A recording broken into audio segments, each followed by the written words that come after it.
आज के इस वीडियो में देखेंगे कि फ्लेक्सोग्राफिक प्रिंटिंग मशीन में इंक रोल कैसे चेंज करते हैं। स्लाइडिंग ब्लॉक के पीछे लगे हुए एसेंट्रिक लॉक के बोल्ट को ढीला कर दें।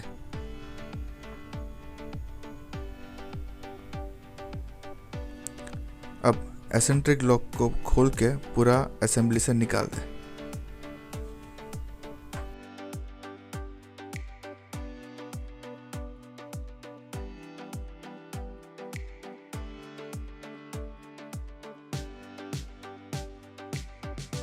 अब स्क्रू ड्राइवर और प्लास्टिक की हथौड़े की मदद से एसेंट्रिक को अंदर से हल्का हल्का धक्का मारें। ध्यान रहे कि इंक रोल की बेरिंग को डैमेज ना पहुंचे।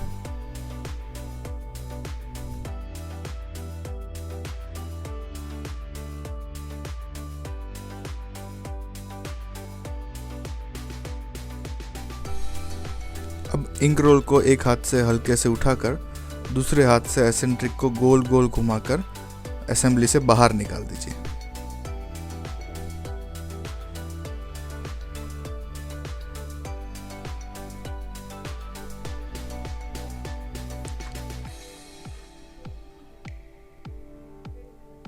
इसी तरह दूसरी एसेंट्रिक को भी असेंबली में से निकाल दें।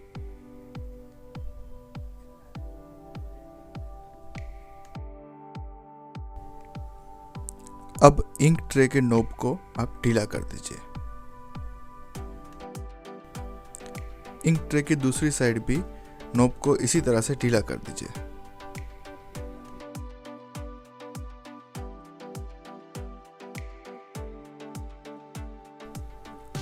अब हल्के से दोनों हाथ से इंक ट्रे को असेंबली से बाहर निकाल दीजिए।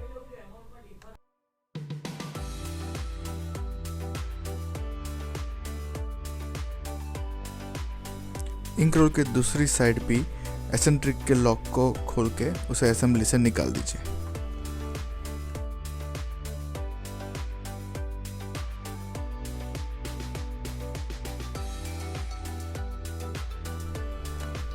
अब यहाँ पर भी ध्यान से स्क्रू ड्राइवर और प्लास्टिक के हथौड़े की मदद से एसेंट्रिक को धक्का मार के बाहर निकाल दीजिए।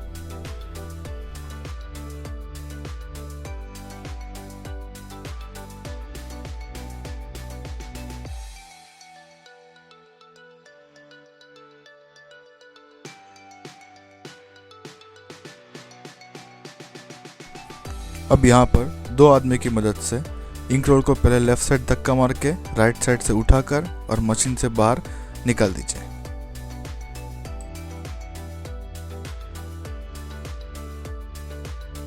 सेम मेथड से दूसरे इंक रोल को भी मशीन में से बाहर निकाल दीजिए।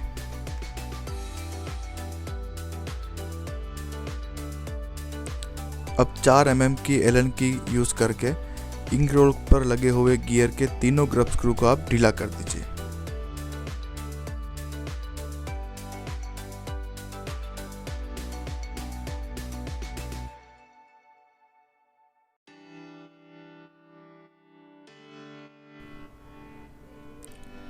अब हल्के हल्के गियर को गोल गोल घुमाकर इंक रोल की शाफ्ट में से बाहर निकाल दीजिए। ये गियर आप नए इंक रोल में भी लगा सकते हैं। अब इंक रोल को वापस मशीन में लगाने के लिए पहले की तरह पहले लेफ्ट साइड में इंक रोल मशीन में डालिए, फिर राइट साइड की शाफ्ट अंदर मशीन में रखिए और इंक रोल वहाँ पर रख दीजिए। इसी तरह से दूसरे इंक रोल को भी आपको मशीन के अंदर रखना रहेगा।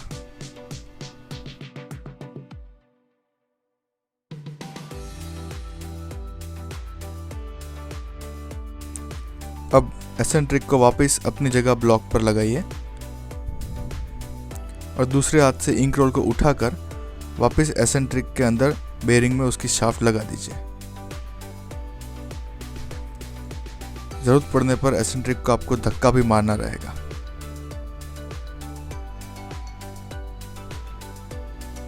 आसानी से अगर एसेंट्रिक मशीन में नहीं जाती तो आप प्लास्टिक के हथौड़े से भी उसे धक्का लगा सकते हैं।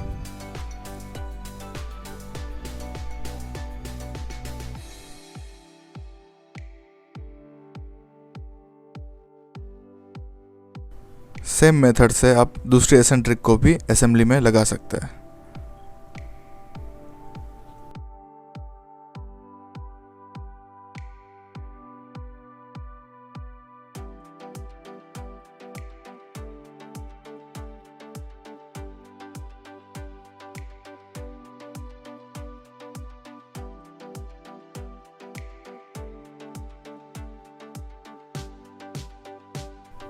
इसी तरह इंक रोल की दूसरी साइड भी आपको एसेंट्रिक लगानी रहेगी।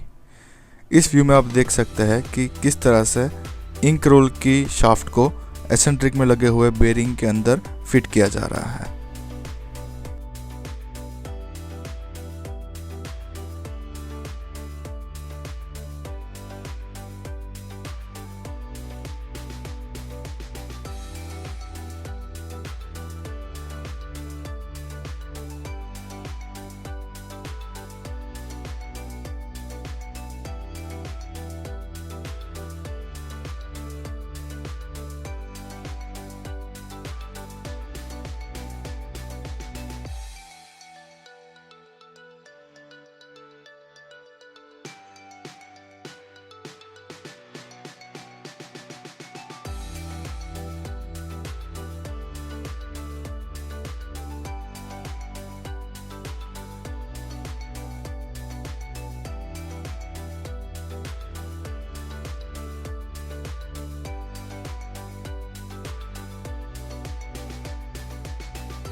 अब दोनों तरफ एसेंट्रिक लॉक को लगा दे ताकि एसेंट्रिक अपनी पोजीशन से ना हिले।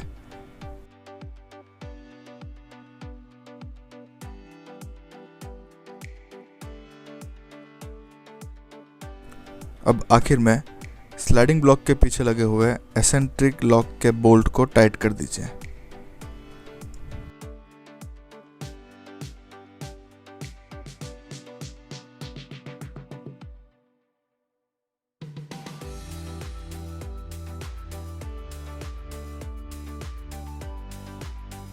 इस तरह से आप back to back flexographic printing machine में कोई भी स्टेशन में इंक रोल को आसानी से चेंज कर सकते हैं।